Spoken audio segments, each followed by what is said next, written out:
should be working, yeah. Yeah. I'm realizing as we're teaching surgical assistants, some of you brought your surgical assistants here, and there's so much we can give you and share. There's so many details and subtleties in this field that make big difference or make our work easier.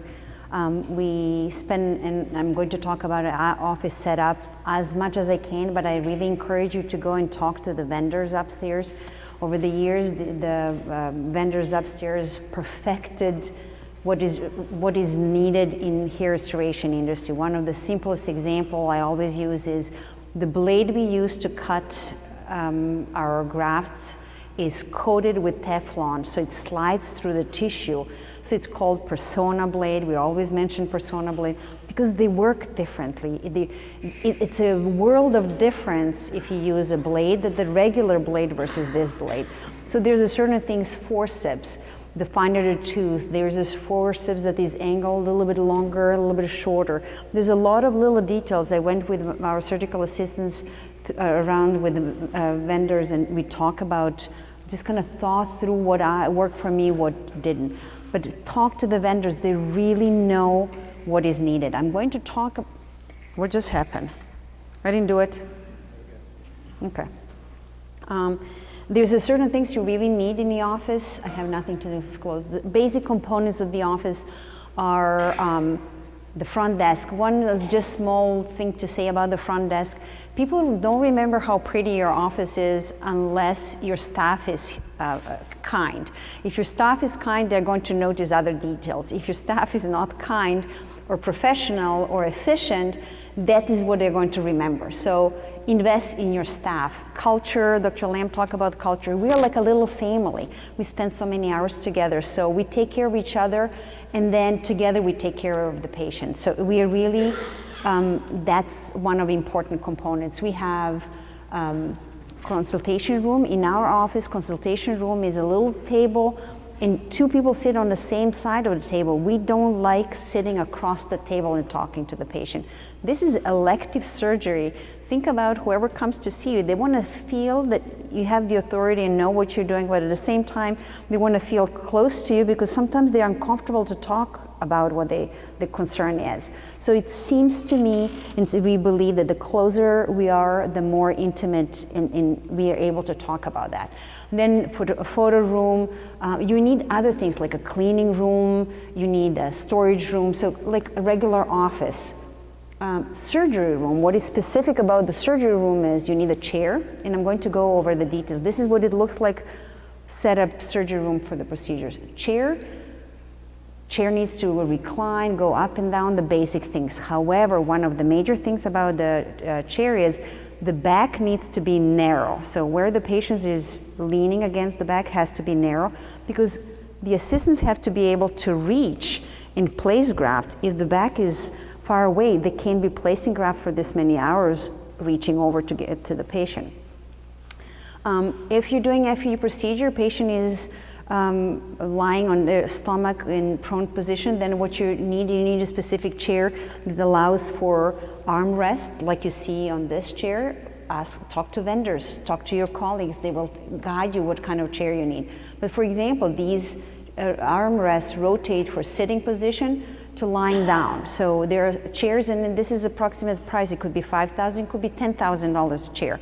But if you're serious about this profession, then invest in the right equipment. It will be much easier from the very beginning.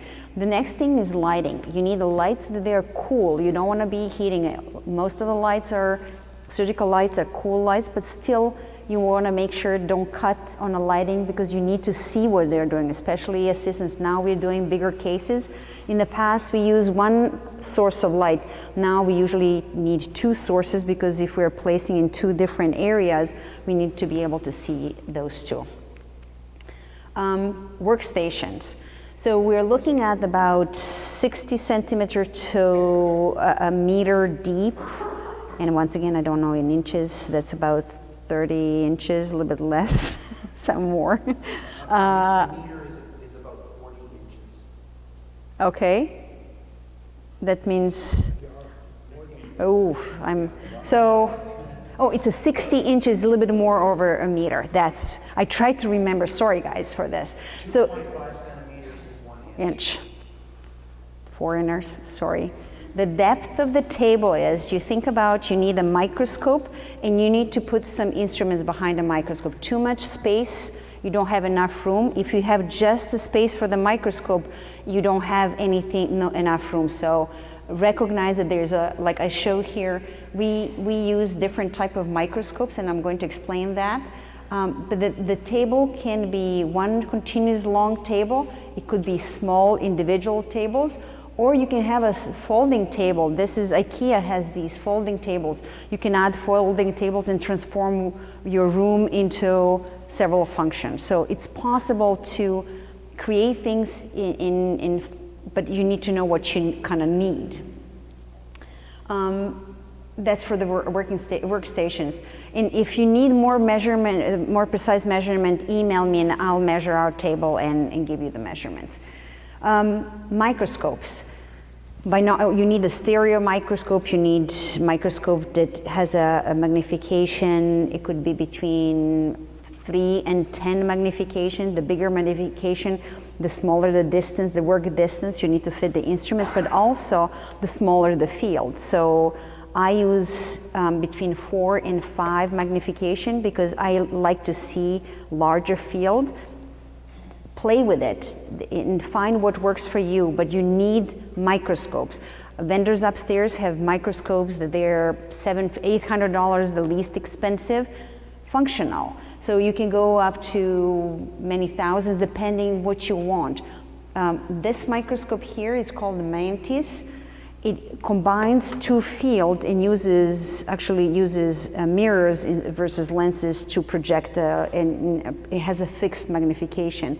But what I like about that microscope, I see one field within, like I look in a screen. Somehow something happens when I have individual eyepieces. My eyes strain more and I can't explain why. So talk to your assistants. We have assistants downstairs who came, she is blind to one eye, she needed to cover. She's making beautiful grafts, but that could be something. So work with your assistants, provide a good environment for them, and then you're going to get the best out of them. Chairs, stools, they have to go up and down high enough, because when we're sitting at the counter, your counter is high. When we're sitting at a counter, we have to be elevated enough to be able to see through the microscope. So make sure that your chairs are going high and up and down high enough for your office. Magnification, you need magnifiers for placing. You will need magnifiers when you're extracting, if you're doing follicular unit extraction. Sometimes they can be interchangeable. For example, I use magnifiers that look like similar to this, but they are more open. So you see me, I forgot to bring them. You'll see me walk around with my visors.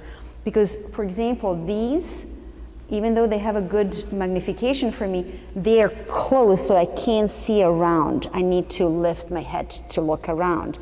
So, for example, and I have another set that has loops like this, so it allows me to look over my loops and then look what I need to see and then look over. So go and test things, try things out, buy 2 different things and try, see which work for you. But there's endless possibilities. Vendors will guide you upstairs, what is the best for you. And then when you're looking at the instruments, there are all kinds of things you can buy. There's the generic things that you can buy or you can use from your office, like needle drivers and adson forceps. Then there's machines for the FUE that could be different price range. Once again, you're going to learn from your teachers today in a lab. You're going to try different instruments, see what works for you. But investment, how much money you're going to spend, all depends how you're going to structure your office in what works for you. One of the things that you really need to invest in are your forceps. So, and they're very fine, the tips are very fine and they're very fragile.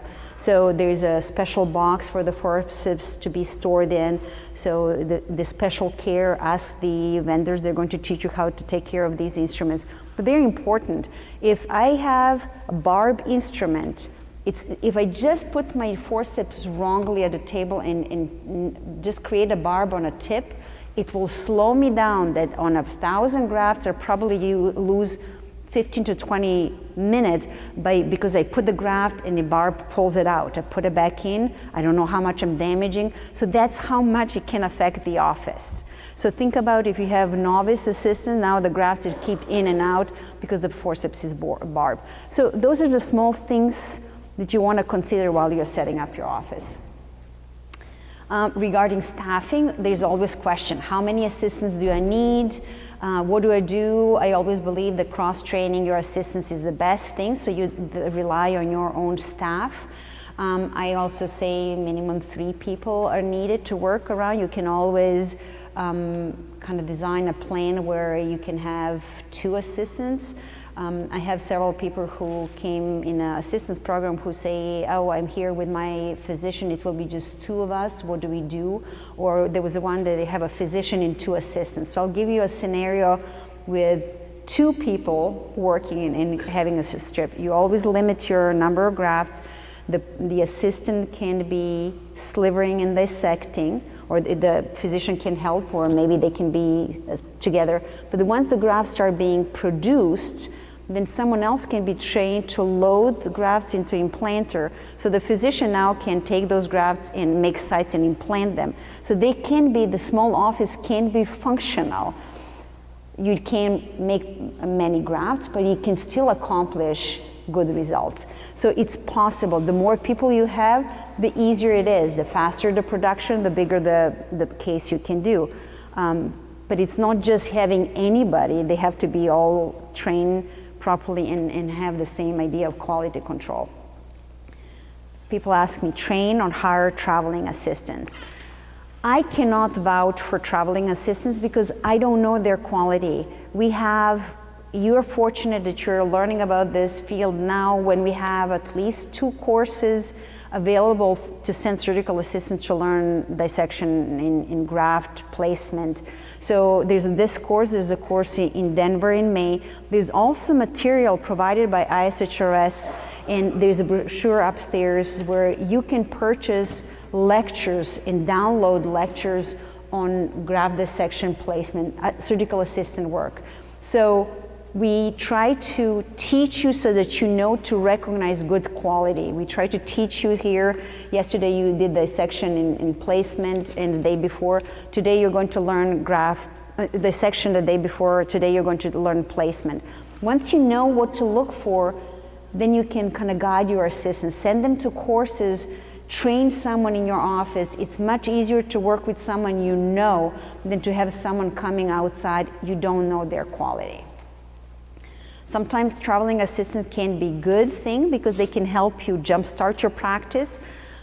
As I said, I can't vouch for anybody, but I can tell you there's courses now available that they were not available in the past.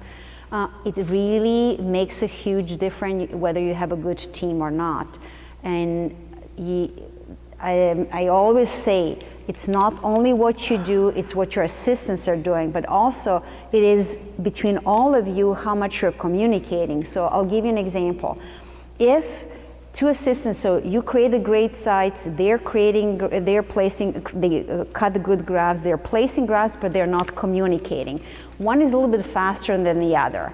So one places more grafts than the other, and then all of a sudden, and they realize they ran out of the grafts. So now there's uneven distribution of the grafts. Or, for example, one started, it happens, these things, even though we check our numbers and cross-check our numbers, sometimes it happens that mistakes happen in counting. So if one starts placing temple and the other one starts placing the hairline, so this one advances, they run out of the grafts. So now you have this portion is empty and this portion is empty. So now you have to move your grafts around. It loses a time, it damages the grafts. So there's a constant communication. We start dissecting, physicians start making sites. What we projected as a yield is not what we initially thought would be because the hair doesn't grow like machine.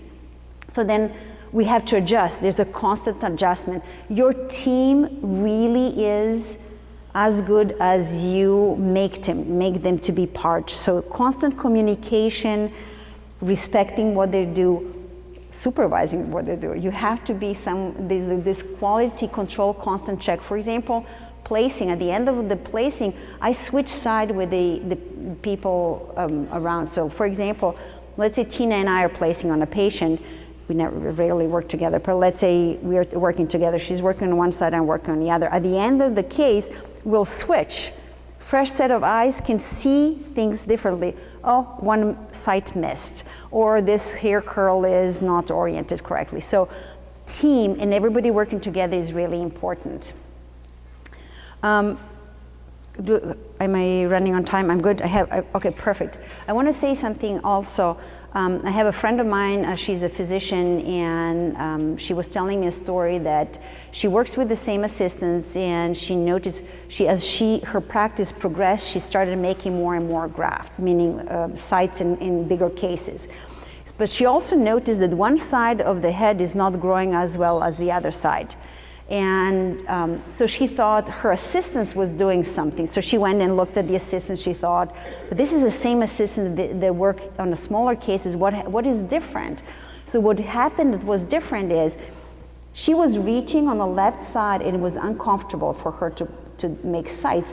So she made that fast, and then it was on the right side, was really much more comfortable. So she was making more sites on the right side than on the left side because this was uncomfortable.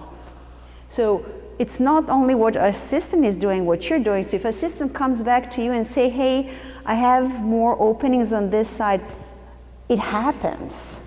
So those are the things. So the angle of the site, sometimes you get distracted and angles go higher. The assistant may give you that feedback because they may be struggling now, not being able to find you can't just change your angles because now they're damaging grafts, placing them in. So the team is really important in how you respect your team and how you make it, how you lead your team. Quality control is important, knowing the quality of the grafts and knowing what to look for, what are the signs, what is good, what is bad. I'm going to structure our lectures tomorrow. We talked about it. I'm going to give you more critical thinking about the quality of the grafts and in critical thinking during the placement. Would that be okay? Any questions? I went fast because you always teach me to go fast, so I was like, whoops.